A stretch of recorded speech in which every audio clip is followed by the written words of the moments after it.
capítulo 10, bem-aventurados os misericordiosos. Nós vamos aqui nos ater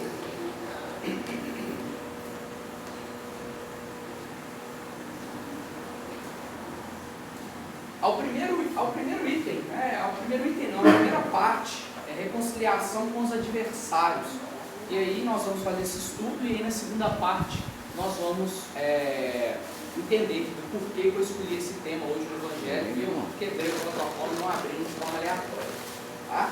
Vamos ler as passagens bíblicas primeiro, tá? Que dão embasamento à instrução dos Espíritos. Capítulo 10. Bem-aventurados os que são misericordiosos. Perdoai para que Deus vos perdoe. Então, este é um ensinamento que Jesus nos ensinou. Nós devemos perdoar para sermos perdoados. E na própria oração dominical, nós temos isso lá. Tá? Para vocês perceberem a importância do perdoar para ser perdoado, para que Deus nos perdoe. Mas Deus é uma figura, é um homem que está ali, não, eu vou te perdoar. Como que Deus atua em nosso meio? Como que Deus age na vida do homem? Como que Deus age na natureza, no universo? Como que Ele atua? Como que é esse perdão divino? É através da lei, não é, pessoal?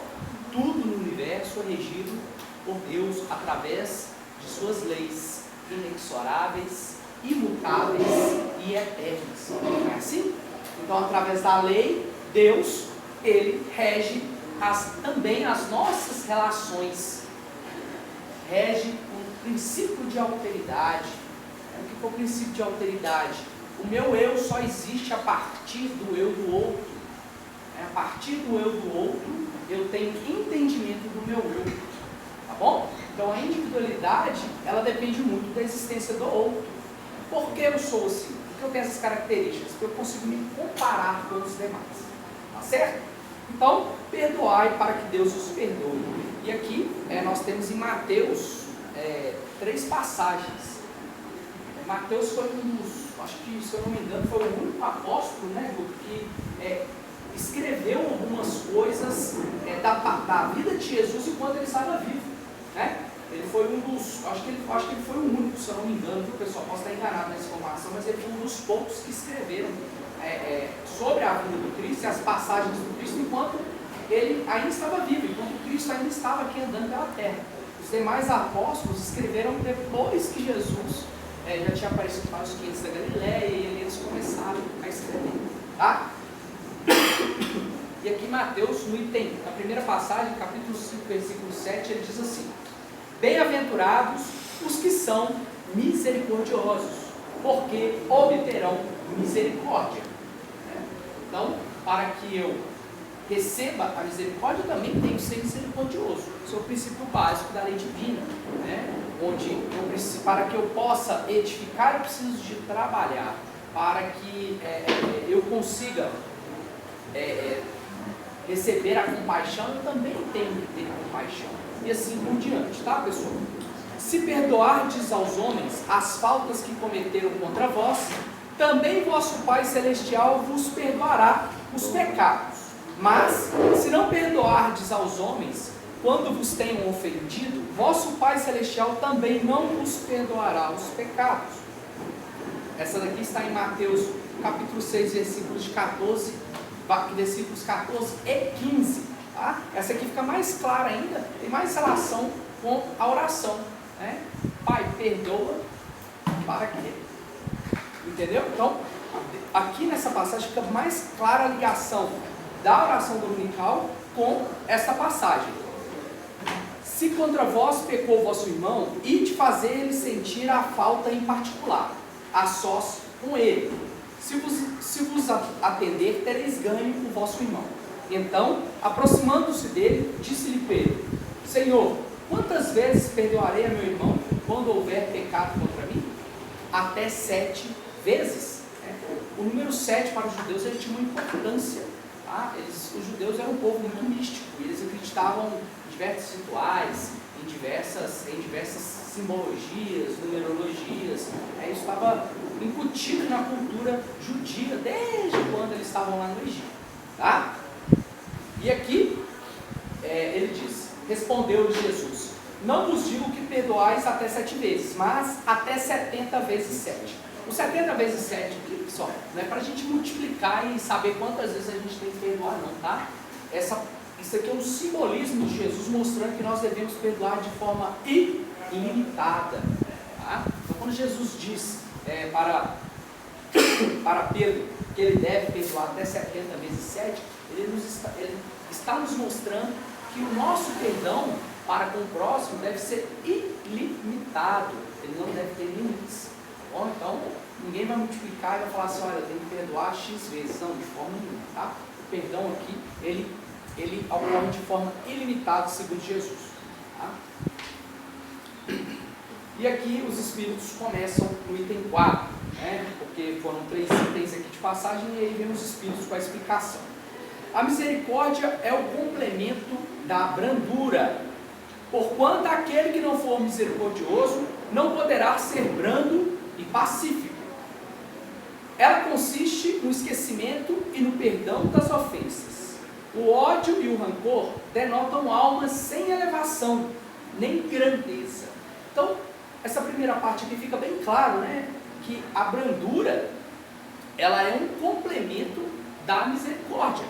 Porque para que eu seja misericordioso, eu preciso ter outras características, outras virtudes que vão gerar a misericórdia para com o outro. Para que eu seja misericordioso, eu preciso primeiro ser brando e ser pacífico. Porque aquele que não é pacífico, ele é belicoso.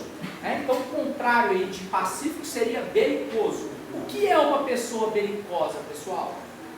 Belicoso vem de bélico, armamento, guerra. Então, uma pessoa belicosa é uma pessoa agressiva, uma pessoa violenta.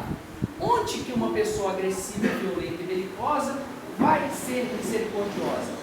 É incompatível, percebe?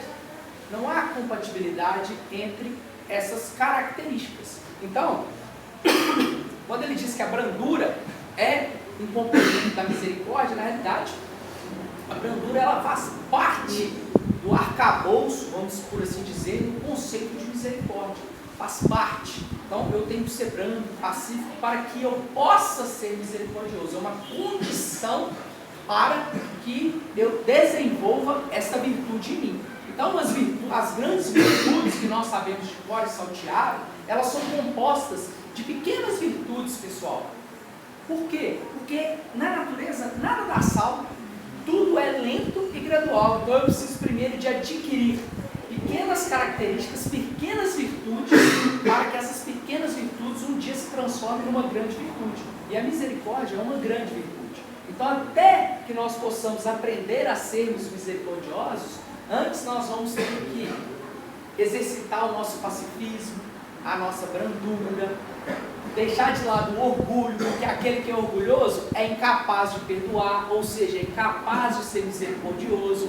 Deixar a vaidade de lado, porque aquele que é vaidoso também não perdoa. O que seria vaidade em relação ao perdão? A vaidade em relação ao perdão seria o seguinte: como ele ousa fazer isso comigo, logo comigo? A vaidade te coloca sempre um patamar acima, dentro dos seus conceitos, obviamente, dentro da sua visão de mundo, acima dos outros. Então você se dá uma importância maior. Então, quando alguém te ofende, você diz: como ele ousa fazer isso comigo? Ele sabe com quem que ele está fazendo? Você sabe com quem que você está falando? Isso é vaidade, orgulho. E aqui ele continua: o ódio e o rancor denotam alma sem elevação, nem grandeza. O esquecimento das ofensas é próprio da alma elevada, que paira acima dos golpes que lhes possam desferir.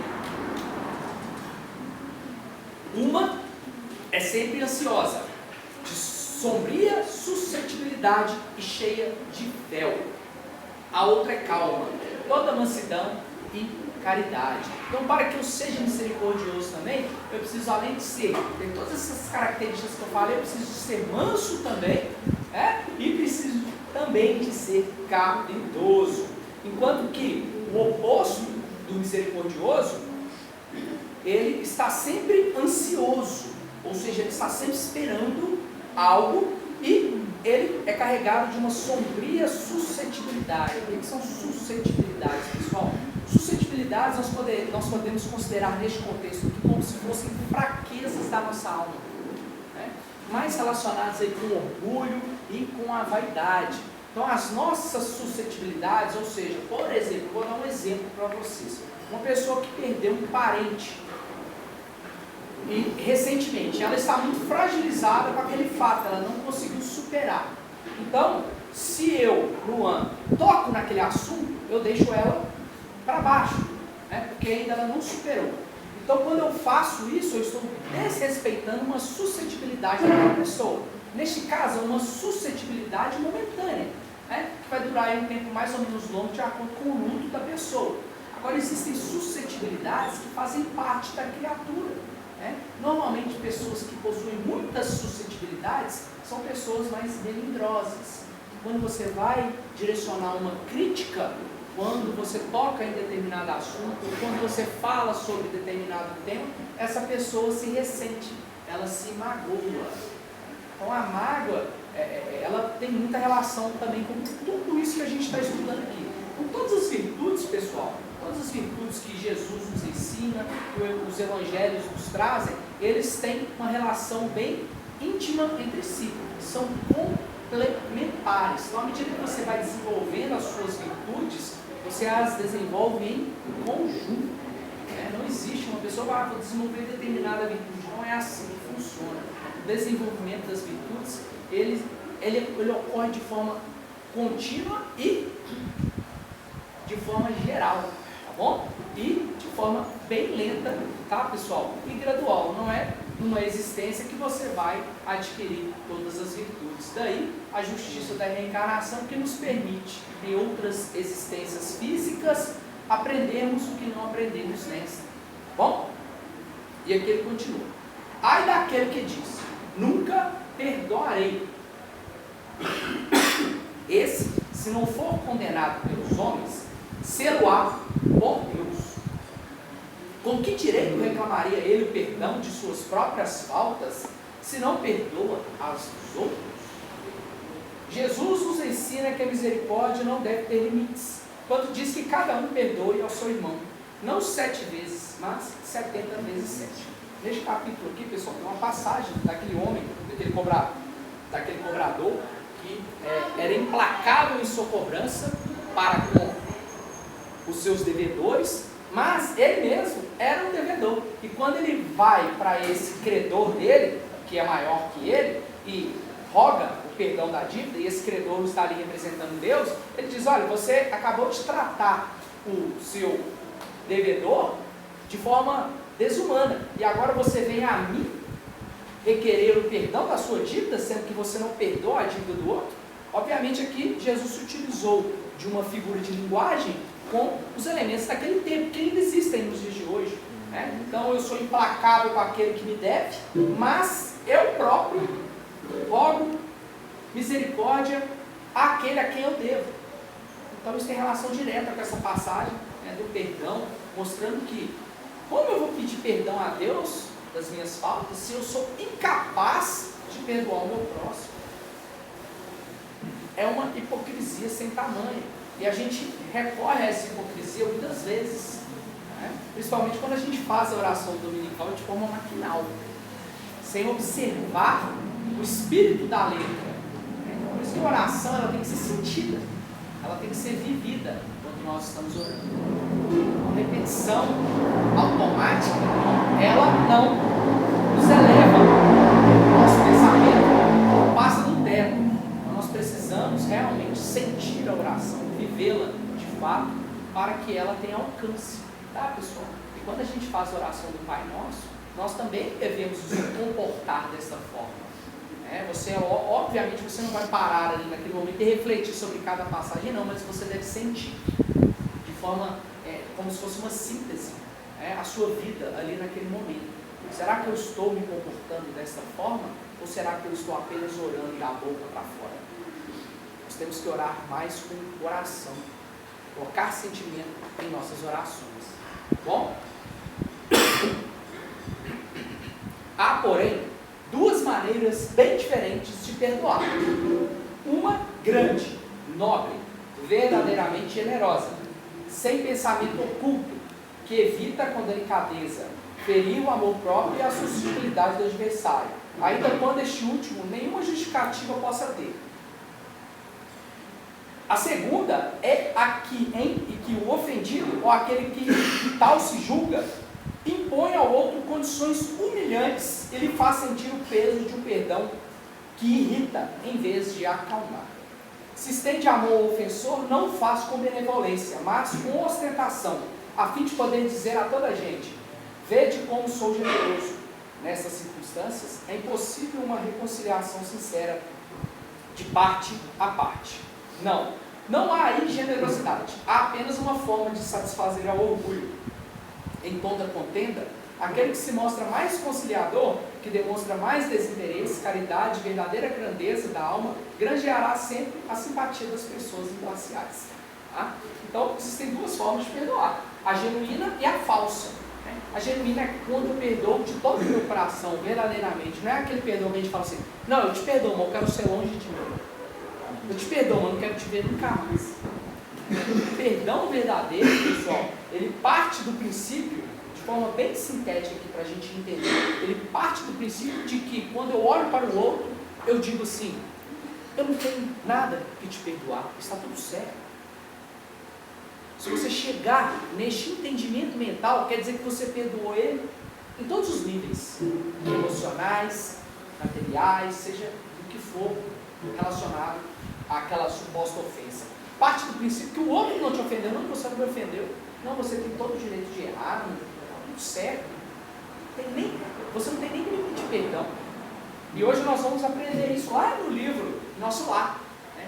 Como que o interlocutor do André, no capítulo 35, ele trabalha com a ideia do perdão, mostrando para o André: não, André, você não tem que perdoar. Na realidade, os nossos inimigos, no final das contas, eles se transformam em nossos benfeitores. Não é assim? Então, quando você precisa adquirir paciência, o que Deus faz? Ele coloca uma pessoa bem irritante do seu lado, um adversário bem complicado, para testar a sua paciência, né? Então, os nossos adversários, no final da nossa caminhada terrena, eles se transformam em verdadeiros benfeitores. Obviamente, pessoal, esse entendimento, ele parte de nós. Se você não enxerga dessa forma, você vai ter um inimigo, ao invés de um amigo. Tá? Então, isso parte da nossa intimidade. Isso não é uma regra que todos vão compreender. Até porque naquele momento, no momento da ofensa ou da agressão, obviamente, né, a gente tem uma outra visão daquela pessoa, mas com o passar do tempo e com o entendimento da situação e, obviamente, depois da morte do corpo e que você vai para a erraticidade, o seu entendimento se modifica ainda mais dos momentos de grande comoção na sua vida material. Você começa a enxergar com outros olhos. Então, uma doença que foi muito dolorida enquanto você estava aqui, que você sofreu muito, que sua família sofreu muito, quando você desencarna, você tem uma outra visão daquela doença. Você passa a enxergar aquela doença de forma pedagógica e não de forma, em forma de castigo. Né? Então a gente começa a entender tudo na nossa vida de outra forma. E com perdão é a mesma coisa, pessoal. É a mesma coisa. Quando a gente tem uma visão mais macro da situação, do que aquilo que aconteceu entre eu e determinada pessoa, né, uma ofensa ou uma ofensa mútua, que seja, aquele acontecimento, muitas vezes, ele tem um impacto positivo, gigantesco na nossa vida, de diversas formas. Né? E também hoje nós vamos, lá no livro Nosso Lar, nós vamos trabalhar com este conceito, desse impacto positivo, que às vezes uma agressão, naquele momento é uma agressão, mas que com o desenrolar da vida, aquilo traz um benefício.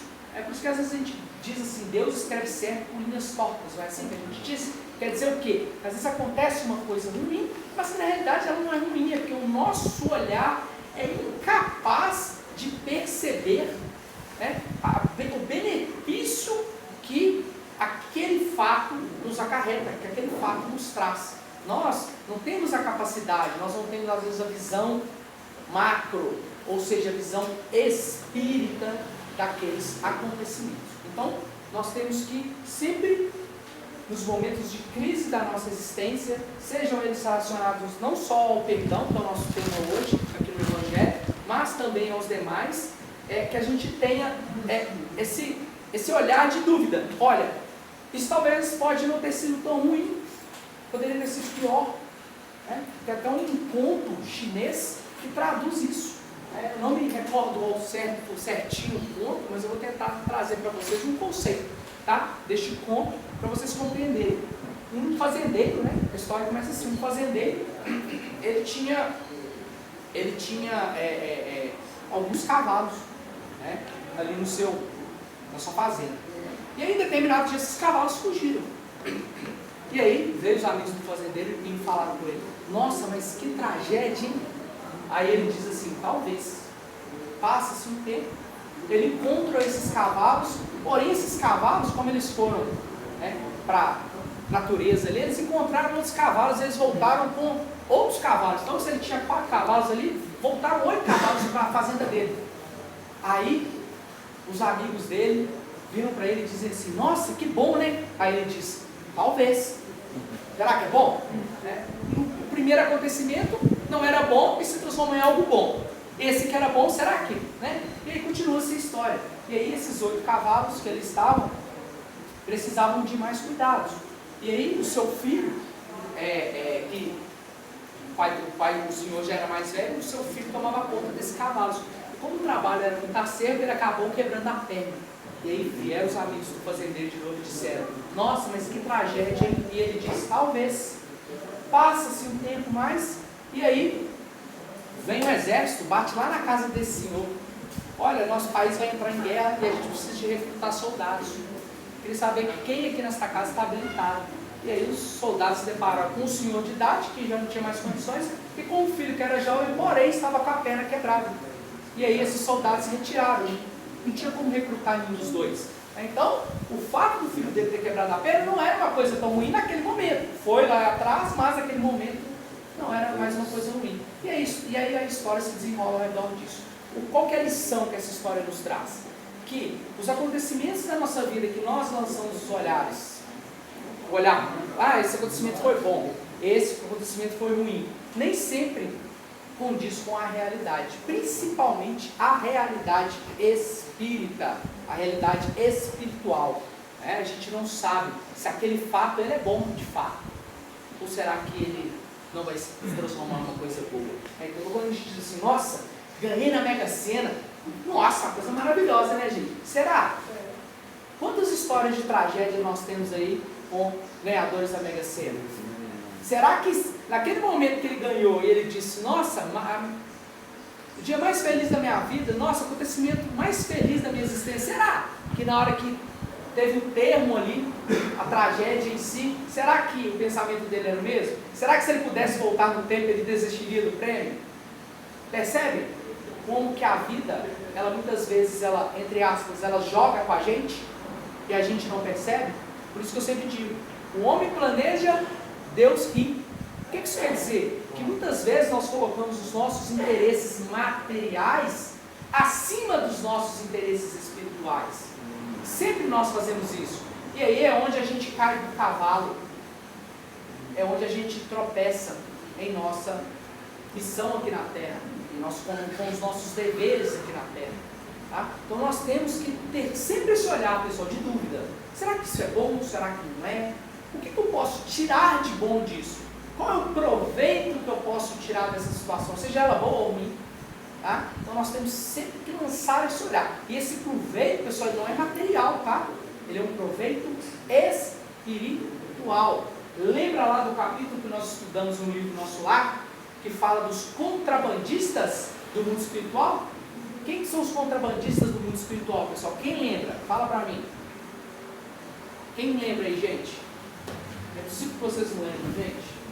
Eu estou sendo um péssimo professor, vocês não estão conseguindo lembrar de uma coisa importante. Quem lembra? Bom, não, se vocês não lembram, eu vou falar. Os contrabandistas do mundo espiritual são aquelas pessoas que não fizeram o câmbio.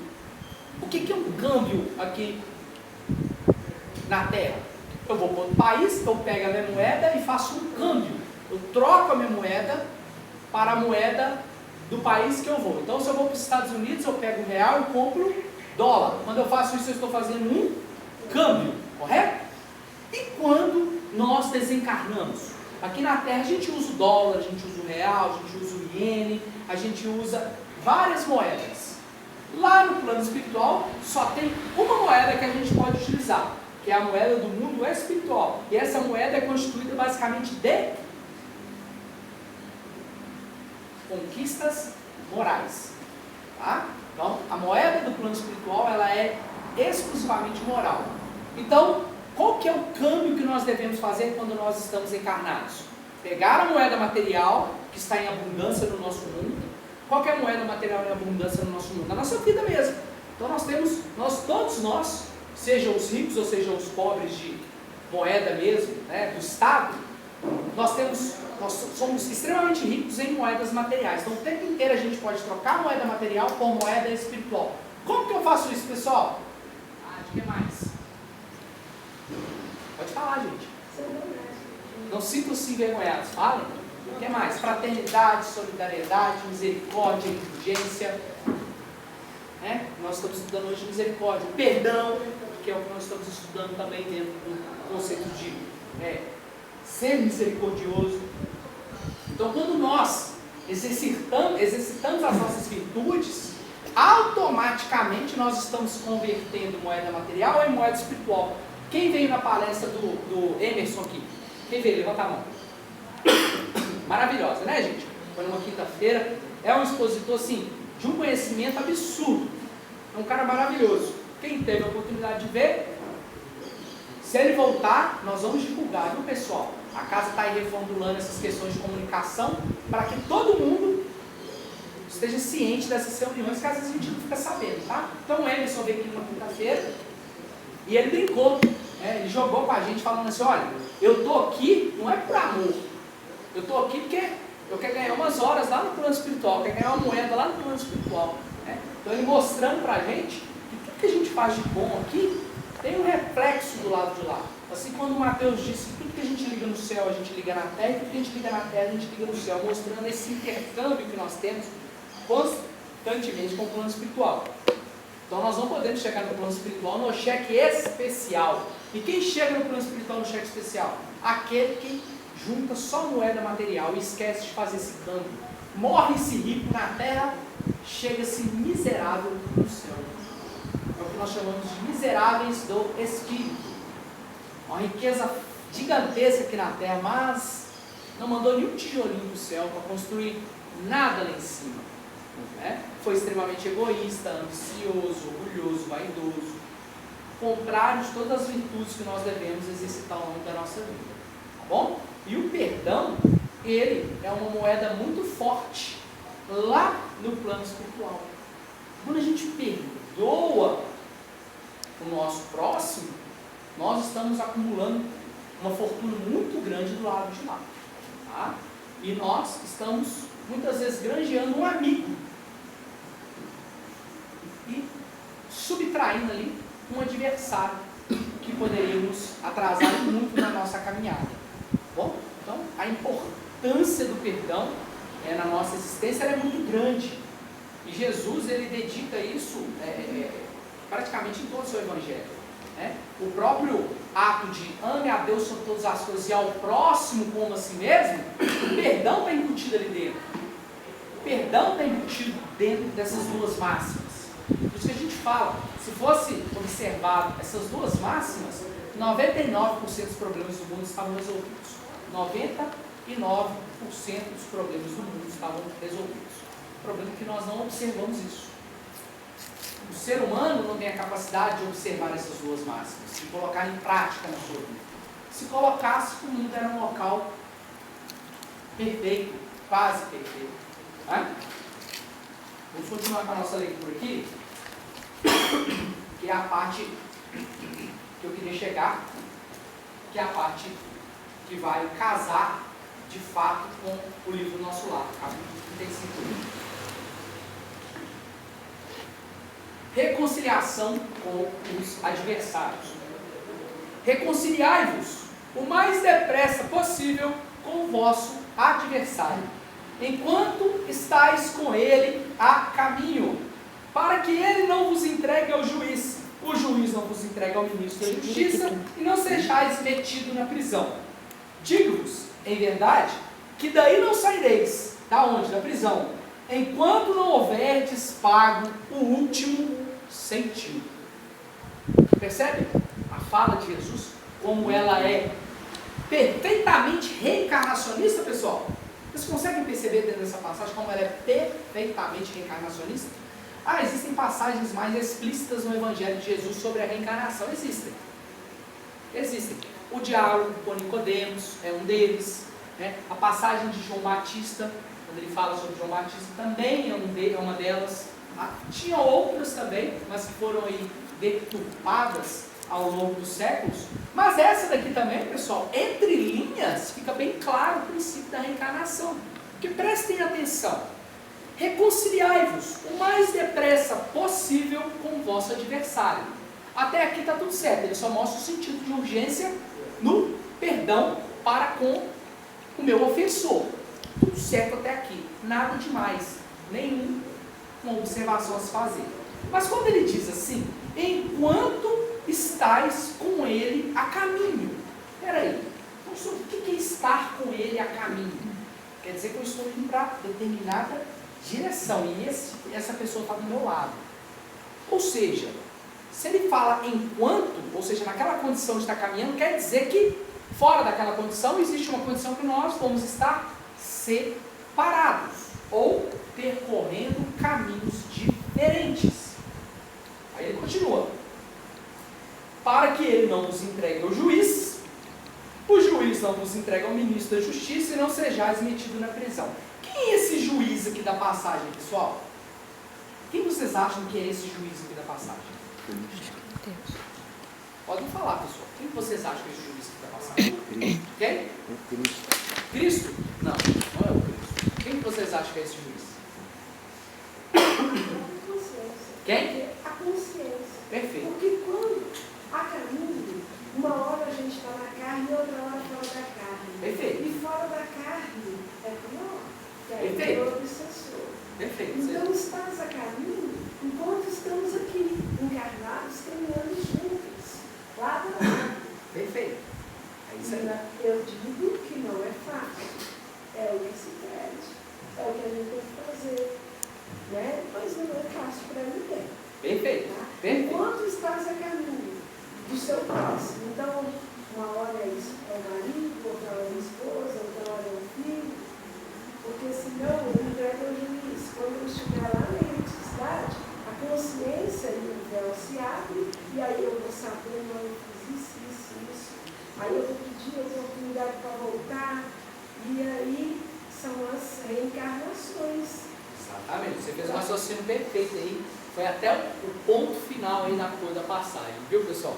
E é exatamente isso, pessoal. O juiz aqui que ele está tratando é a nossa própria consciência, tá? Então quando ele diz, para que ele não vos entregue ao juiz, tá? Então vamos lá, eu ofendi alguém, uma grande ofensa a uma pessoa, e eu não pedi perdão dessa pessoa, aquilo começa a me corroer por dentro. Esse momento que aquilo me começa a me corroer por dentro é quando eu sou entregue ao juiz. Ou seja, estou passando por um juízo de valor. Estou analisando aquilo que aconteceu e estou vendo que errei. E aquilo está me punindo. Então, o juiz não me entrega ao ministro da justiça. Então, o ministro seria a pessoa que está executando a pena. Então, a pena começa naquele momento que eu começo a sofrer com aquele fato. Eu fui para o juiz, ou seja, meu juízo, minha consciência julgou o fato, eu percebi que eu estava errado, Eu já não tenho mais aquela pessoa para pedir perdão, ela já desencarnou, por exemplo, tá? Vou dar só um exemplo, ou então eu não tenho mais contato com ela, tá bom? Porque ela já foi para outro caminho. O momento que eu sou entregue para o ministro da Justiça é aquele momento que eu começo a sofrer com o acontecido, tá? E não sejais metido na prisão. Então, com a continuidade daquele sofrimento, aquilo vai se transformar em uma verdadeira prisão para aquele espírito. E essa prisão, pessoal, ela não é só psíquica, ela não é só naquele instante ali, não é só uma prisão psicológica naquele momento em si. Essa prisão ela vai se estender não só durante a vida daquela pessoa, mas as vidas seguintes, até que ela pague o último centavo. Então, ela só vai se ver livre daquela prisão quando ela pagar o último centavo. Vocês percebem a dificuldade?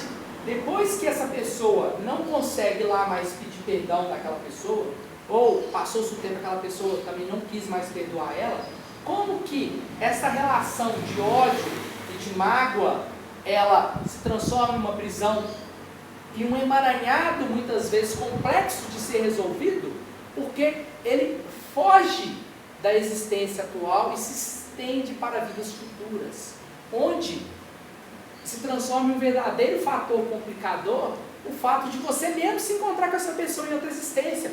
Você não vai se recordar, você vai ter a intuição de dever aquela pessoa. Então a gente vê assim, muitas vezes a gente vê assim, né? Uma mãe sofrendo todos os absurdos na mão de um filho. E a gente fala, nossa, que absurdo! Como que essa mulher aguenta isso, gente? Como que essa mulher suporta este filho que é um bandido, bate nela, faz tudo o que vocês imaginar com a senhora e a senhora está lá, do lado do filho dela. A gente não sabe, né? Porque a gente... Por isso que Jesus falou, vocês julgam muito. Eu nunca julgo. Sabe por que ele nunca julgava? Porque ele tinha a visão espírita da vida, ele tinha a visão espiritual da vida. Ele enxergava um acontecimento, não só naquele instante, mas tudo que aconteceu lá para trás, para desembocar naquele fato ali em si. Então existe uma história por trás daquilo, do porquê daquilo está acontecendo. Então ele nunca julgava, porque ele sabia que tudo que acontecia nas nossas vidas tinha uma justificativa. Era perfeitamente justo. Então ele não julgava. Ele procurava sempre auxiliar e ajudar, mas nunca julgava. E aí, a gente vê aquela mãe ali sofrendo na mão do filho, e muitas vezes aquela mãe ofendeu aquele espírito que hoje ela tem como filho de forma grandiosa no passado, em outra existência. E hoje ela está ali, intuitivamente, sem saber, resgatando ali os seus erros do passado, ou seja, pagando até o último centavo, tá? De forma intuitiva, porque ela sabe que ela deve, ela não sabe verbalizar, ela não sabe te falar, olha, eu devo ficar disso, mas ela sente que ela tem uma dívida com aquele espírito, né? E aí ela se coloca naquela posição de devedora, e aí ela vive aquela vida que pra gente seria inaceitável, tá bom? Então a gente não consegue perceber isso, porque a gente não tem essa visão para trás, a gente só tem a visão daquele momento, que a gente não sabe do porquê daquilo está acontecendo. Por que eu nasci no Brasil? Por que eu nasci branco? Por que eu nasci preto? Por que eu nasci pardo? Por que eu nasci assim? Por que eu nasci pobre? Por que eu nasci rico? Por que eu nasci feio? Por que eu nasci bonito? O que justificam essas coisas? Esses detalhes da nossa vida?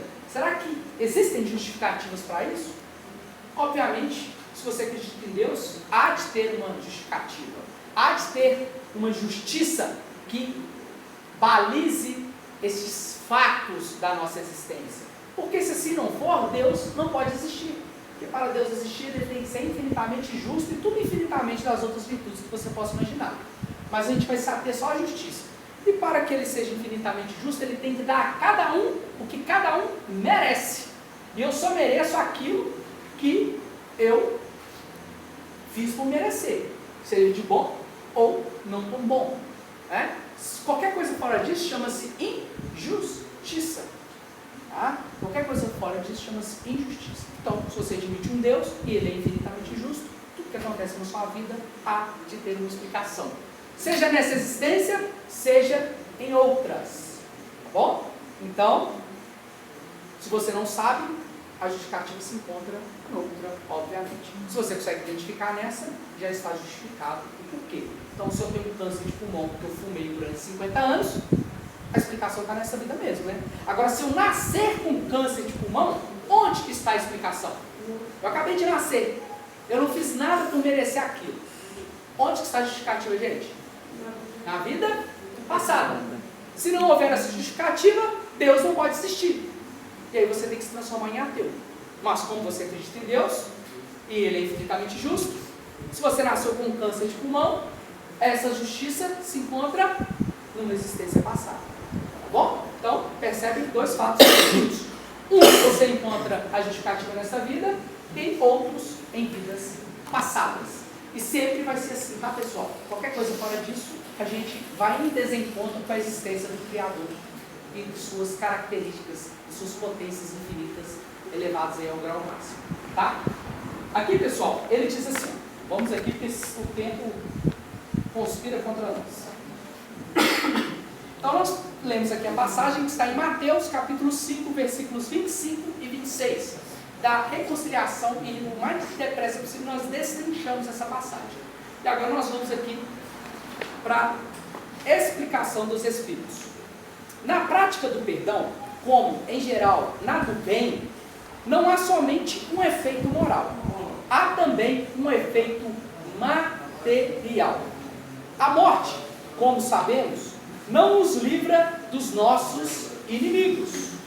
Os espíritos vingativos perseguem, muitas vezes, com seu ódio, no além-túmulo, aqueles contra os quais guardam rancor, de onde decorre a falsidade do provérbio que diz: morto o animal, morto o veneno. Quando aplicado ao homem, o espírito mau espera que o outro, a quem ele quer mal, esteja preso ao seu corpo, e assim, menos livre para mais facilmente o atormentar, ferir nos seus interesses ou nas suas mais caras afeições. Então vocês conseguem perceber, pessoal, que quando nós desencarnamos, nós não nos vemos alijados da nossa dívida. André Luiz traduz isso de forma bem simples e genial para a gente. Ele diz assim, eu não me recordo do livro, se eu não me engano é No Mundo Maior. Ele diz da seguinte forma: a dívida em toda parte anda sempre com os devedores. Ou seja, eu não consigo alijar a dívida de mim. Aqui é fácil, né, gente? A gente deve o banco, a gente vai lá, desinstala o aplicativo, não atende o telefone, dá cobrança, e tá tudo certo, né, gente? Do lado de lá, não tem jeito, viu, gente? E do lado de lá, o Serasa, ele tá vendo a gente mesmo, viu? Aqui o Serasa tá lá, ele fica ligando pra gente, correndo atrás, mas do lado de lá, o Serasa fica dentro da gente, tá? O cobrador somos nós mesmos. É a própria consciência do espírito imortal. Então, pessoal, quando eu não perdoo uma pessoa, ou quando eu não peço perdão, enfim, quando eu não tenho uma reconciliação ali com o meu adversário, automaticamente eu me acuso. Eu vou criar ali uma energia específica que vai ficar ali impregnada no meu corpo perispiritual. Ou seja, se eu pegar ali um aparelho, não sei o nome, lá no plano espiritual, e analisar a composição material daquele perispírito é composto materialmente? É, pessoal. É porque espírito não tem matéria não, viu? Mas é uma matéria quintessenciada. Mas voltando para o nosso assunto aqui. Eu vou conseguir identificar ali, na composição daquele perispírito, todas essas questões que envolvem as existências passadas dele. Então, toda a composição material daquele perispírito vai estar ali acusando também, em determinado grau, essa dificuldade de perdoar ou ser perdoado por determinado espírito. Fica tudo gravado ali, pessoal. Por isso que a gente fala que o espírito é como se fosse um livro aberto. E aqui ele continua. Nesse fato reside a causa da maioria dos casos de obsessão, sobretudo dos que apresentam certa gravidade, quais os da subjugação e possessão. Então, pessoal, grande parte das obsessões que nós temos aqui no mundo dos encarnados, aqui na vida material, ou também no plano espiritual, entre espíritos, ou de espírito para encarnado, de encarnado para desencarnado, nós temos relação diretamente proporcional com a questão do perdão, dos adversários do passado, viu? Então, essas obsessões que muitas vezes são de difícil solução, às vezes não se soluciona com uma existência, nem com duas, nem com três, é um complicador muito grande para muitas pessoas, justamente porque não observaram a passagem do Mestre, de perdoar e ser perdoado enquanto está a caminho com aquele espírito, porque depois tudo se complica. Depois, para que haja esse reencontro, essa conciliação é difícil. Tem que combinar momentos encarnatórios similares, o encontro desses dois espíritos. Normalmente, a maior parte desses casos complexos de obsessão, de adversários, eles são resolvidos aonde, pessoal? No núcleo mais importante que nós temos aqui no planeta. Qual que é o núcleo mais importante que nós temos aqui no planeta? Quem sabe? Família. Na família é onde se dissolve e se aparam as grandes arestas que nós carregamos. Então, é no núcleo familiar onde nós vamos encontrar os nossos maiores adversários. É ali onde nós vamos encontrar os maiores adversários. Então, a família muitas vezes, a grande maioria das famílias aqui na Terra, tá? A grande totalidade delas, eu chutaria aí um número para lá de 80%,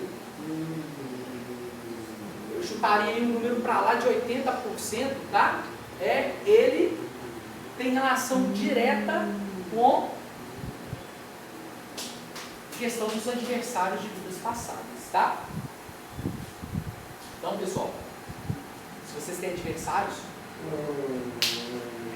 busquem rapidamente a reconciliação com eles. Bom, rapidamente, tá? Não percam tempo. Bom, e se eles estiverem na família de vocês, melhor ainda, tá? E aqui ele continua. O obsidiado e o possesso são, pois, quase sempre vítimas de uma vingança, cujo motivo se encontra em existência anterior, e a qual o que a sofre deu lugar pelo seu proceder. Deus o permite para punir o mal que a seu turno praticaram, ou, se tal não ocorreu, por haverem faltado com a indulgência à caridade, não perdoando. Importa, consequentemente, do ponto de vista da tranquilidade futura, que cada um repare, quanto antes, os agravos que haja causado ao seu próximo, que perdoe aos seus inimigos, a fim de que, antes que a morte lhe chegue, esteja apagado qualquer motivo de dissensão, toda causa fundada de ulterior animosidade. Por esta forma, de um inimigo encarniçado neste mundo, se pode fazer um amigo no outro mundo. Pelo menos, o que assim procede põe de seu lado o bom direito, e Deus não consente que aquele que perdoou sofra qualquer vingança. Então, o que ele está querendo dizer aqui? Que por mais que aquele que eu busquei reconciliar, ele não quis se reconciliar comigo, Deus está vendo que você teve a boa vontade, você foi lá, você buscou. Agora, se aquele lá vai conceder o perdão, ele vai esquecer ou ele vai querer vingar de você, é outra conversa. Agora, se você teve a boa vontade, você já tem essa proteção a seu favor, tá? Quando Jesus recomenda que nos reconciliemos o mais cedo possível com o nosso adversário, não é somente objetivando apaziguar as discórdias no curso da nossa atual existência. Nós vamos ver isso hoje lá no livro Nosso Lar. Não é só aqui neste momento, pessoal. É principalmente para que elas se não perpetuem nas existências futuras. E existências futuras não é só vida de encarnado, é também na vida de espírito errante. Então, quando você está lá no plano espiritual, é uma vida futura. A sua vida de desencarnado, depois que você se desencarnar, depois que nós desencarnarmos, é a nossa vida futura, tá? Tudo que vem depois é a nossa vida futura, seja encarnado ou seja desencarnado. encarnado. Agora, quando a gente fala em existências futuras, não liguem isso diretamente com o renascimento do corpo, tá bom? Isso também está relacionado com a vida como espírito. Isso é importante a gente ter esse conceito, senão a gente fica muito preso também. Não, nasce, morre, e aí quando eu estou aqui que eu resolvo as coisas. Não é assim não, gente. Lá no plano espiritual se aprende e progride muito. E aqui ele continua. E é principalmente para que elas não se perpetuem nas existências futuras. Não saireis de lá, da prisão, enquanto não houveres pago até o último centavo. Isto é, enquanto não houveres satisfeitos completamente a justiça de Deus. Lembra lá do exemplo da senhorinha com o filho lá, terrível que ela tinha? Aquela ali era a prisão dela, ou melhor, a continuidade da prisão dela. Onde que a prisão dela começou? Lá no momento que ela errou, ofendeu, percebeu a ofensa, não foi capaz de pedir perdão, não foi capaz de corrigir ali o mal feito, que ela, lá na existência, quando ela estava ali caminhando com o Espírito. Isso se estendeu para uma vida posterior, onde ela permaneceu na prisão do plano espiritual, com aquela dívida dentro da consciência, a punindo. Essa dívida fez com que ela pedisse uma nova existência para reparar aquele acontecimento.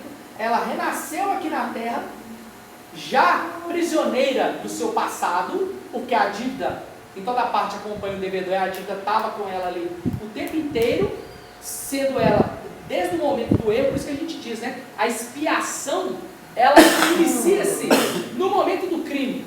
Então, no momento que eu cometi o crime, naquele instante, inicia-se a minha expiação. E o termo dela é quando?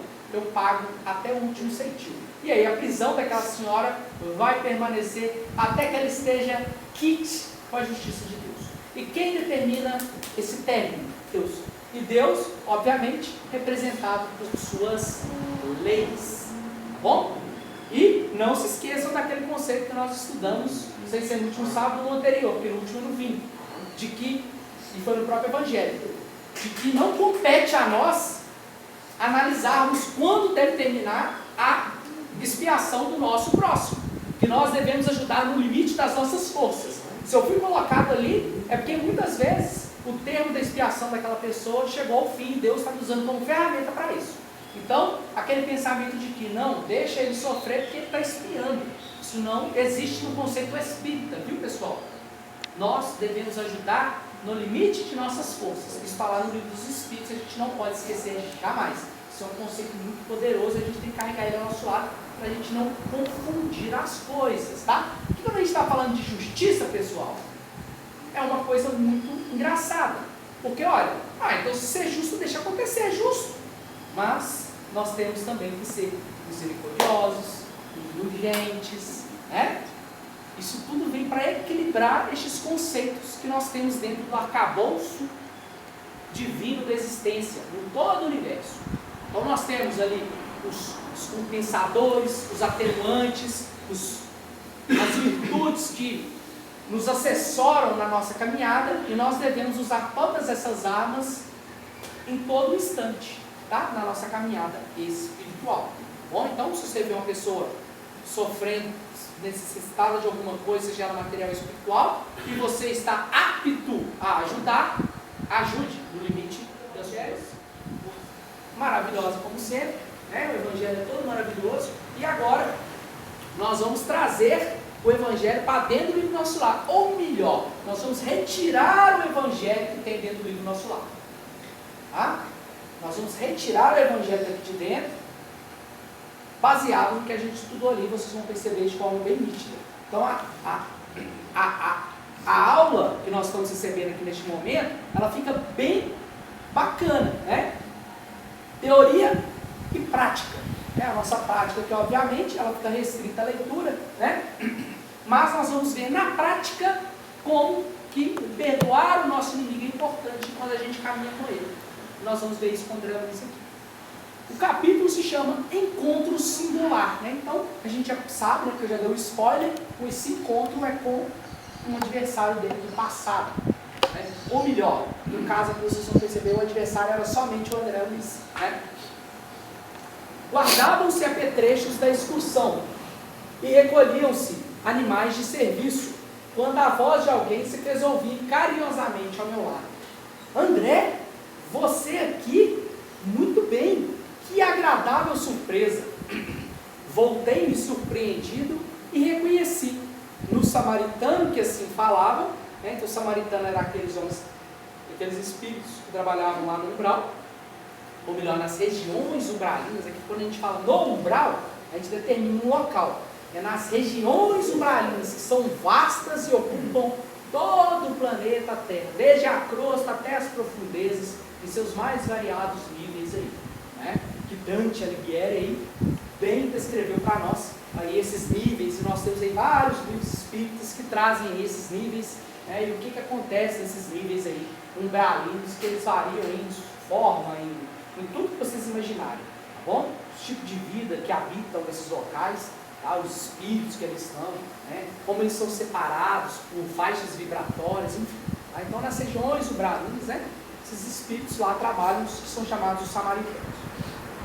Então ele diz: voltei-me surpreendido e reconheci no samaritano que assim falava o velho Silveira, pessoa do meu conhecimento, a quem meu pai, como negociante inflexível, despojara um dia todos os bens. Então, opa, aí a gente já mais ou menos já sabe o que aconteceu, né? Então o pai do André Luiz era um negociante, um comerciante muito bem sucedido, mas era inflexível, era implacável na sua cobrança. Então se ele tinha uma nota promissória ali, ele ia até o limite jurídico para recuperar um crédito que ele pode ter fornecido para alguém, né? E aí a história, nós vamos ver aqui que ela se desenrola ao redor disso.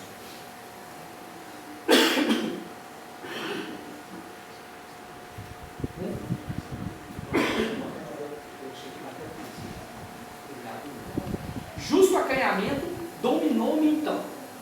Quis cumprimentá-lo, corresponder ao gesto afetuoso, mas a lembrança do passado paralisava-me de súbito.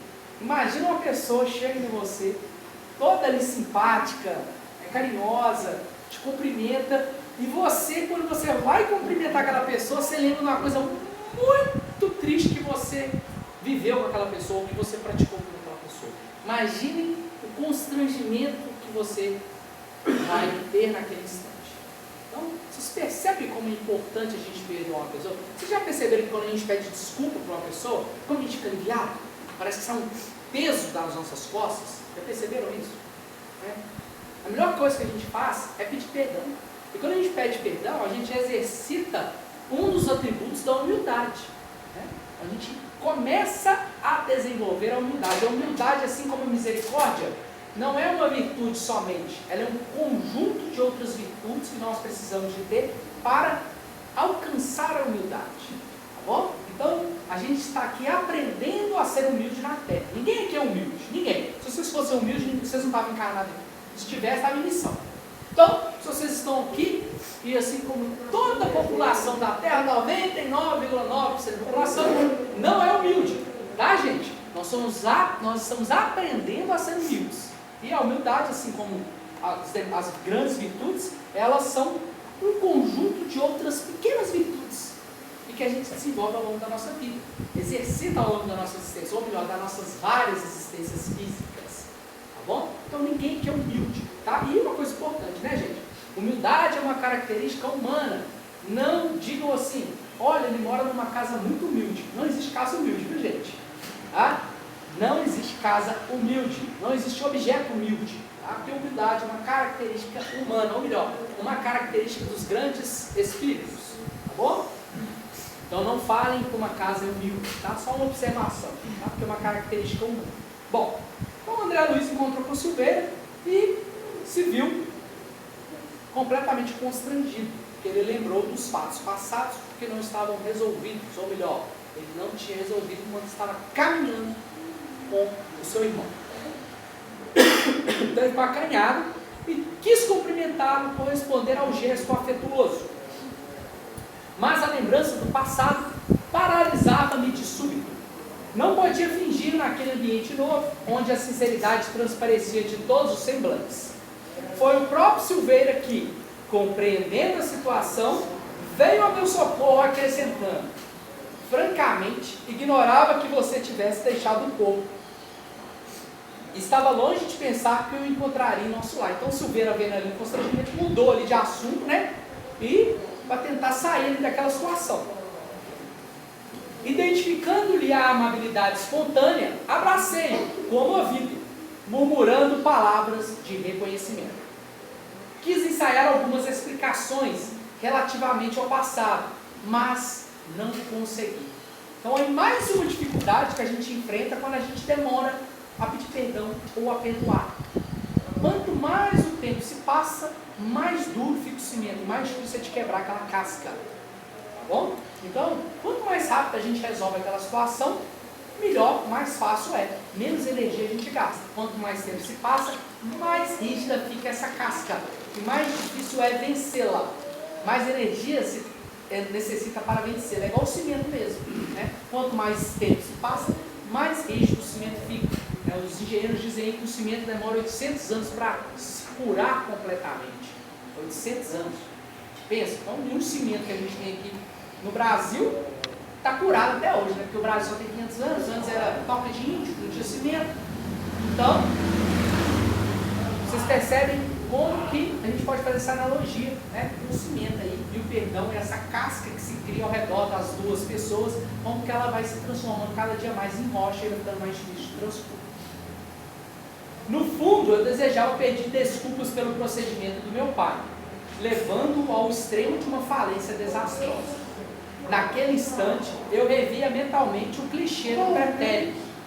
A memória exibia de novo o quadro vivo. Parecia me ouvir ainda a senhora Silveira,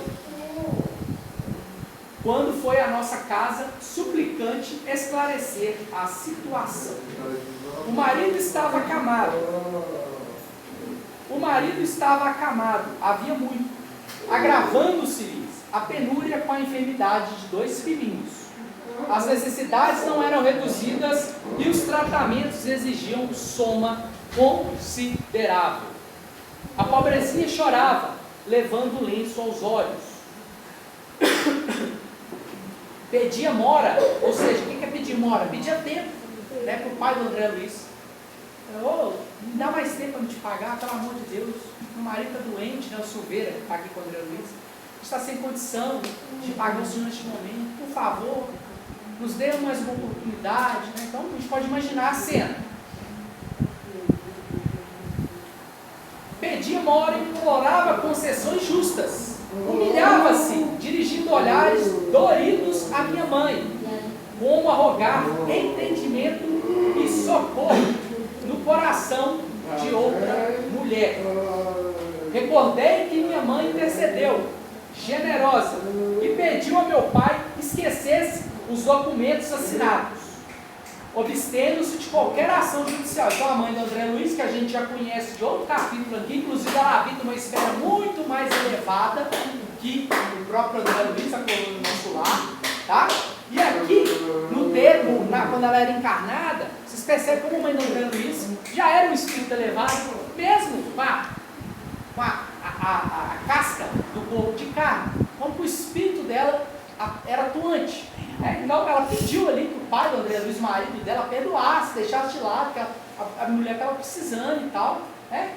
E aqui, meu genitor, porém, habituado a transações de vulto e favorecido pela sorte, não podia compreender a condição do retalhista. Retalhista aqui no caso deveria ser a profissão dele, retalhista. Eu não sei o que é, viu, gente? Se alguém souber, quiser falar. Manteve-se irredutível. Declarou que lamentava as ocorrências, que ajudaria o cliente e amigo de outro modo, frisando, porém, que, no tocante aos débitos reconhecidos, não via alternativa senão a de cumprir religiosamente os dispositivos legais. Resumindo, eu vou ajudar ele de outra forma, mas a dívida, essa eu vou cobrar religiosamente. E aí ele continua. Não podia, afirmava, quebrar as normas e precedentes do seu estabelecimento comercial. As promissórias teriam um efeito legal. O que é um efeito legal da promissória? Não pagou, vai para execução. O que é execução? Eu vou lá e pego o que você tem de bem e vendo para pagar a dívida que você tem. Basicamente é isso, gente. É execução. execução. Então a promissória ela tem esse poder aí, ela tem esse dispositivo legal de executar o devedor se ele não pagar a dívida no vencimento. Bom?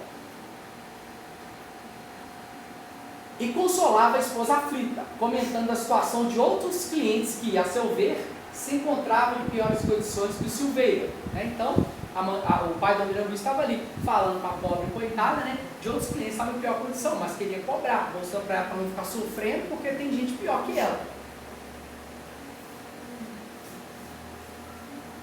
Meu pai guardara profunda indiferença a todas as súplicas, e, quando a pobre mulher se despediu, repreendeu minha mãe austeramente, proibindo-lhe qualquer intromissão na esfera dos negócios comerciais.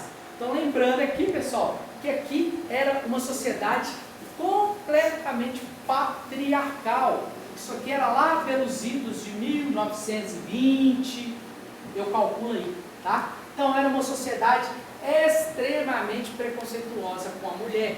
A mulher era um ser doméstico que servia para cuidar da casa, do marido, dos filhos e para procriar. Tá? Era um pouquinho melhor que um animal de cercado, né? Um pouquinho melhor que uma vaca leiteira, né? Pra vocês terem noção do que era a nossa sociedade, né? Como que a mulher era alijada de todo o conceito de sociedade, né? Graças a Deus, hoje em dia não é assim mais, né? Graças ao bom Deus, e com o passar dos anos, isso vai melhorar ainda e muito, tá, pessoal? Então, a gente vê como que o mundo está melhor a cada dia. Então, quem virá para vocês falar que o mundo está pior, é a maior mentira que tem. O mundo a cada dia melhora-se cada vez mais. E um dos exemplos é a própria emancipação feminina, que vem aí mostrar, né, a evolução do homem, a evolução do planeta, o mundo que nós vivemos, né? E aqui ele continua. A pobre família houve de arcar com a ruína financeira completa, a família de Silveira. Relembrava perfeitamente o instante em que o próprio piano da senhora Silveira foi retirado da residência para satisfazer as exigências do credor implacável. Quem que era o credor implacável? O pai do André Luiz, né? E aí, né, o que o André Luiz tem a ver com isso, né, gente? Era o pai dele, né? Será que ele tem alguma coisa a ver com isso? Bom, vamos ver aqui. Queria desculpar, o André Luiz falando. Todavia, não encontrava frases justas, porque na ocasião também encorajaram meu pai a consumar o iníquo atentado. Então, em vez de ele ficar do lado da mãe dele, ele ficou do lado do pai dele, né? A mãe, o pai, ele desencarnou. Para onde que a mãe foi? Para onde que o André Luiz foi? E o pai dele? Mais ainda. É? Foi só por causa disso, gente? Óbvio que não, né, gente? Óbvio que não, tá? É óbvio que não. Um conjunto de fatores, multifatores, que levaram a essa condição de desencarnar e ter que passar pela região umbralina ali até que ele se despisse das grossas camadas de ilusão que ele revestiu ao longo da vida dele. Então, o umbral, pessoal, aí, de forma bem genérica, é como se fosse um purgatório. Não é bem um purgatório, mas é como se fosse um purgatório. Porque eles se purgam os excessos, porque o purgatório católico tem um outro conceito, mas o conceito de purgar, de queimar, de desbastar, esse a gente pode trazer para dentro das regiões umbralinas, que as regiões umbralinas têm esse propósito: nos desbastar das nossas ilusões acumuladas ao longo da vida material. Quanto mais ilusão você acumula, mais grossas são essas camadas e maior o tempo que você necessita passar por essas regiões, até que você se veja alijado de toda essa escória que você acumula por conta das ilusões que o mundo te oferece. Então mergulhe-se nas ilusões materiais, goza-se da vida material de forma ilimitada, de forma irrestrita, de forma hedonista, desencarna-se completamente atolado na lama dos prazeres mundanos, na lama das ilusões materiais. E aí, meu amigo, são anos, décadas, séculos. No último capítulo, nós vimos a história da senhorinha de escravos lá. Ela estava lá desde 1880, então tinha 60 anos que ela estava lá. E olha que ela aprontou, hein, gente? Ficou 60 anos. Imagina um espírito que está lá tem 400 anos. que ele não deve ter aprontado, hein? Então, daí a gente vai percebendo essas pequenas nuances, né, do destino, né, do ser, do destino da nossa dor. Né? Então a gente vai percebendo isso com essas pequenas informações que nós vamos colhendo ao longo do livro aí. E aqui ele continua.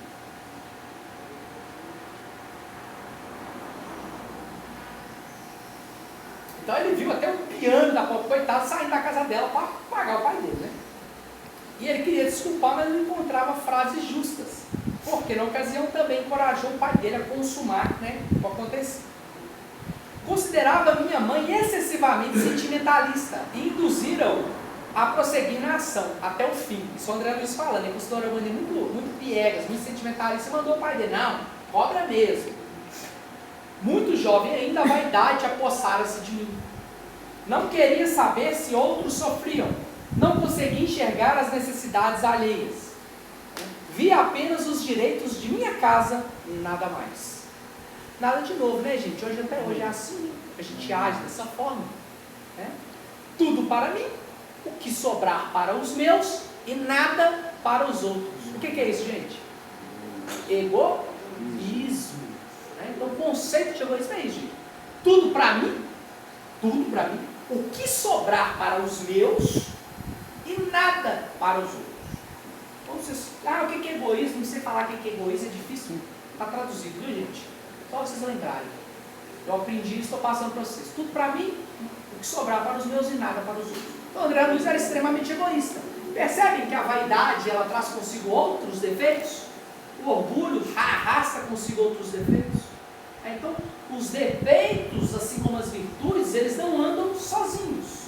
Então, quando a pessoa é orgulhosa, pode saber que se abrir o armário do orgulho, vai esteja um mar de outras coisas ali. Tá? E assim também com as virtudes. Tá bom? É o mesmo conceito aplicado a um e aplicado a outro. A diferença é que as virtudes diz respeito à minha relação com o outro. Os meus defeitos dizem respeito ao que eu guardo dentro de mim e levo para a vida do outro. Tá bom? Então, virtude tem relação. Eu só consigo necessitar minha virtude se o outro estiver comigo. Eu não consigo ser virtuoso se o outro não existir. Agora, o defeito eu posso ter independente do outro. Tá bom? A vaidade é um exemplo disso. A vaidade é o orgulho. Né? Quem é você que está falando comigo? Você não é nada. Eu sou tudo. Acabou. Né? Você não é ninguém. Não precisa nem existir. Pode sumir, pode desaparecer. Só precisa de mim. Não há nada. Então, os defeitos sempre dizem respeito a nós, enquanto as virtudes dizem respeito à minha atitude para com o outro. E aqui ele continua. E nesse ponto, tinha sido inexorável. Pessoal, o que é inexorável? Inexorável é inflexível, que não cede. É que é aplicado de um jeito ou de outro. Isso é inexorabilidade. Tá? Inútil qualquer argumentação materna. Então a mãe dele estava alijada, né? Tinha perdido aí 2 votos a 1. O pai do André Luiz e a mãe dele. Voto sozinho, então ela foi derrotada nesse quesito. Ele poderia ter apoiado a mãe dele, quem sabe o pai dele poderia ter recuado, ou poderia ter melhorado a condição. Né? Aí a gente lembra lá do ditado chinês, né? Talvez, será que isso foi uma coisa ruim para o Silveira? Naquele momento, sem dúvida, mas sim, no futuro. Vamos ver aqui. Derrotados na luta, os Silveiras haviam procurado recanto humilde no interior, amargando o desastre financeiro em extrema penúria. Nunca mais tiveram notícias daquela família, que certo nos devia odiar. Essas reminiscências alinhavam-se no meu cérebro, com a rapidez de segundos. No momento, reconstituíra todo o passado de sombras. Essas reminiscências, enquanto mal dissimulava o desapontamento, Silveira, sorrindo, chamava-me à realidade. Tem visitado o velho? Perguntando o pai do André Luiz. Aquela pergunta, a evidenciar espontâneo carinho, aumentava o meu pejo, ou seja, o meu sofrimento do André Luiz. Esclareci que, apesar do imenso desejo, não conseguiria ainda tal satisfação. Então percebe a prisão que o André Luiz está ali? Então a nossa vida é composta de diversas prisões que nós mesmos criamos. Porque a consciência e a lei de Deus está dentro da nossa mente. Então nós vamos criando essas prisões a partir do momento que nós andamos fora da linha Daí, porque os espíritos superiores dizem que a expiação inicia no momento do crime. Corre-se o juízo consciencial e automaticamente cria-se a prisão. Então Deus não te pune, quem te pune é a sua própria mente. É Deus que está punindo André Luiz aqui? Não, é a própria continuação dos acontecimentos da nossa existência que vai caminhando. E os fatos vão se aparecendo. O passado vai refletindo-se no nosso futuro. Né? Por isso que a gente fala dentro do Espiritismo que o presente é filho do passado e o futuro filho do presente. Daí que Jesus diz que o amor cobre a multidão de pecados. Nós devemos semear hoje para colher amanhã. E assim por diante. Sempre essa tendência de para frente, de progresso. Silveira identificou-me o constrangimento, né? E apiedando-se talvez do meu estado íntimo, procurou afastar-se. Então o Silveira viu que ele estava ali coisa com aquele negócio e se afastou, né? Respeitando. E voltou ao trabalho ativo. Muito desconcertado, procurei Narcisa, ansioso de conselhos. Expus-lhe a ocorrência, detalhando os sucessos terrenos. Ela ouviu-me com paciência e observou carinhosamente. Não estranho fato, vi-me a tempo das mesmas condições que você. Já tive a felicidade de encontrar por aqui o maior número das pessoas que ofendi no mundo. Então a Narcisa já estava feliz que ela encontrou, né? Porque ela queria pedir perdão. Sei hoje que isso é uma bênção do Senhor que nos renova a oportunidade de restabelecer a simpatia interrompida, recompondo os elos quebrados da corrente espiritual. E tornando-se mais categórica no ensinamento, perguntou: aproveitou você o belo ensejo? O que ela quer dizer com isso? Pediu perdão para ele? O que quer dizer? Indaguei. Desculpou-se com Silveira? Olhe que é grande felicidade reconhecer os próprios erros. Já que você pode examinar-se a si mesmo com bastante luz de entendimento, identificando-se como um antigo ofensor, não perca a oportunidade de se fazer amigo. Porque muitas vezes quando a gente é ofensor, às vezes a gente não acha que não é não, né, gente? Às vezes a gente se coloca até como justiceiro divino, veste a toga ali, deliberadamente, porque Deus não te deu toga nenhuma, e acha que você sai para ir fazer justiça, né? Igual os filmes de super-heróis que a gente tem, o cara vai lá e faz justiça com as próprias mãos. Não é assim? Às vezes a gente acha que nós somos nessa posição de enviados divinos para punir o nosso semelhante. E a gente acha isso lindo. Sim? Não? Nós temos que tomar cuidado com isso. Nós temos que ter autocrítica. Nós temos que ter essa percepção. Será que eu estou ofendendo? Será que eu estou fazendo certo? Nós temos que refletir. Igual o Santo Agostinho ensinava a gente. Chegar no final do dia, para e pensa. Para e pensa. E nós temos que exercitar e fazer esse trabalho diariamente. E aqui ele continua para a gente finalizar.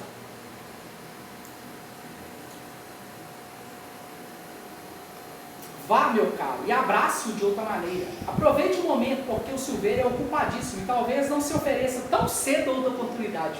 Qual passagem que se repete isso aqui, gente? Lá no passagem de Mateus, lá.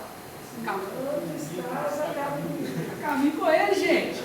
Vai, ele já perdeu a oportunidade na terra, mas o caminho ainda está ali, gente. Continuou. Aproveita, ainda dá tempo. Chegando ali aos 45 do segundo tempo, mas dá tempo ainda. Vai, André, aproveita, porque daqui a pouco você vai se perder, ele vai encarnar de novo, vai renascer e acabou. E aí? Como é que você vai fazer? Você vai viver nessa prisão? Porque a oportunidade ele era muito mais do André Luiz sair da prisão dele do que o Silveira receber o perdão. O Silveira estava tudo bem, vocês vão perceber. Mas o André Luiz estava dentro de uma das prisões que ele criou para si mesmo. Né?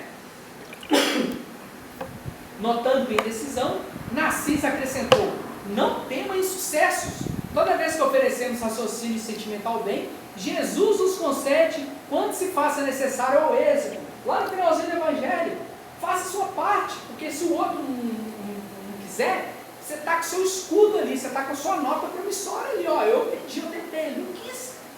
Né? Então, é isso. Tome a iniciativa. Empreender ações dignas, quaisquer que sejam, representa honra legítima para a alma. Recorde o Evangelho e vá buscar o tesouro da reconciliação. Olha o Evangelho ali, gente. O Evangelho de quem? De Jesus. Jesus é quem para a gente? Guia e modelo. O Espiritismo ele é o quê? Cristão. O Espiritismo é cristão. Nós somos seguidores de Jesus. O Evangelho do Cristo é a base da nossa doutrina. Então, quando alguém perguntar a vocês, o que Jesus significa Jesus para o Espiritismo, resposta: ele é guia e modelo. Guia e modelo. Acabou. Bom? Ou seja, Jesus é 99,99999% da doutrina espírita. Tá bom? O resto somos nós, tá? E os espíritos superiores. O resto é ele, viu, gente?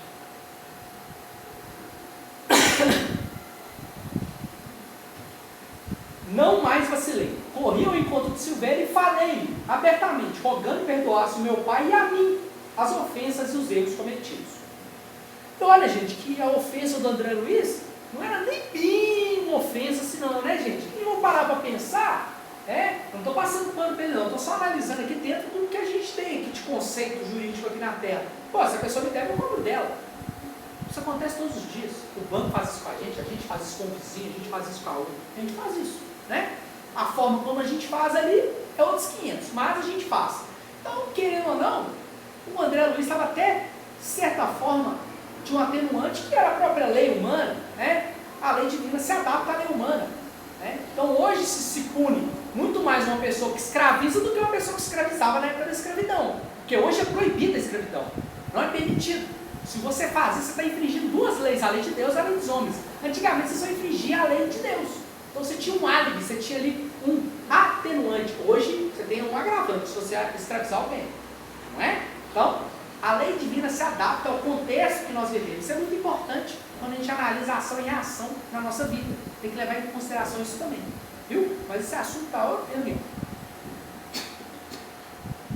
Então ele foi lá, correu atrás de Silvério e pediu desculpa. Você compreende, acentuei, nós estávamos cegos. Em tal estado não conseguimos vislumbrar senão interesse próprio. Quando o dinheiro se alia à vaidade, Silveira, dificilmente pode um homem afastar-se do mau caminho. Então André Luiz ali se justificando. Silveira, comovidíssimo, não me deixou terminar. Ora, André, quem haverá ser isento de faltas? Ao exemplo de humildade. Você errou, também errei, irmão. Calma. Acaso poderia você acreditar que vivi isento de erros?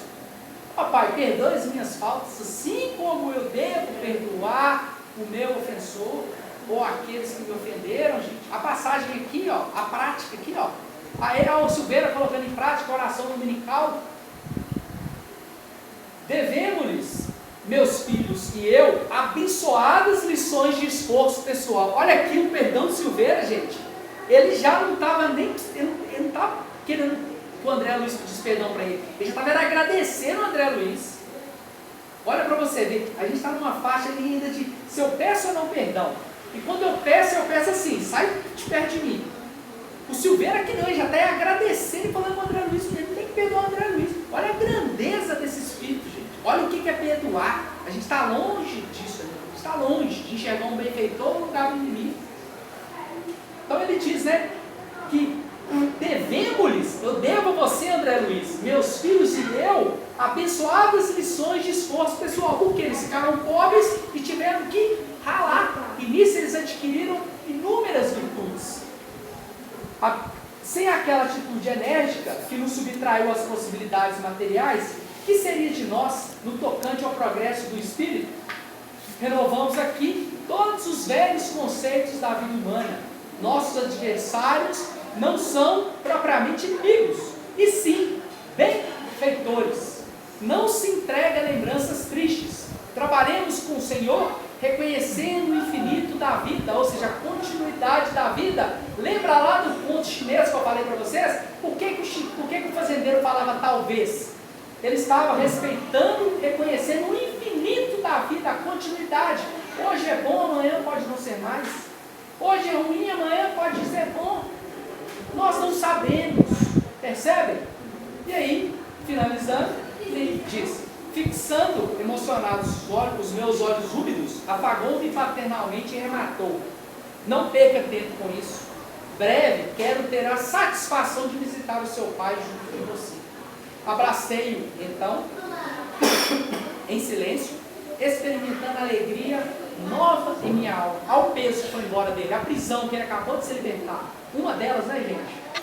Pareceu-me que num dos caninhos escuros do coração, o que é esses caninhos escuros do coração? A prisão. se me acender a divina luz para cima. Então, pessoal, olha, percebe como a gente ainda é aprendiz, nós estamos aprendendo, nós estamos aí bem basiquinho mesmo, como que a gente ainda tem que ralar muito. Então é isso, pessoal, a lição de hoje é essa. E a gente viu aqui um nível de perdão que ele transcende a própria necessidade de perdoar. Antes dele requerer o perdão do André Luiz, ele já estava agradecendo o André Luiz. Percebe o nível de perdão que esse espírito chegou? Percebe o nível que esse cara está, que esse espírito se encontra? Enquanto a gente está aqui embaixo, tateando no escuro, na dúvida se eu vou lá e peço desculpa ou não, se eu perdoo ou não, e quando eu faço normalmente o falso perdão, para ostentar, para poder ficar livre do imposto que está ali me tormentando. Não é assim? Sai de perto de mim, praga. Eu te perdoo, mas sai de perto de mim. Não é assim que a gente faz?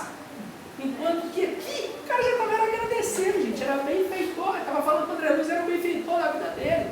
Por causa do conto chinês lá que eu falei para vocês. Naquele momento foi ruim. Mas para a vida espiritual do Silveira, aquilo foi maravilhoso. E isso aqui, para finalizar, pessoal, se remete a qual outra passagem do Evangelho de Cristo?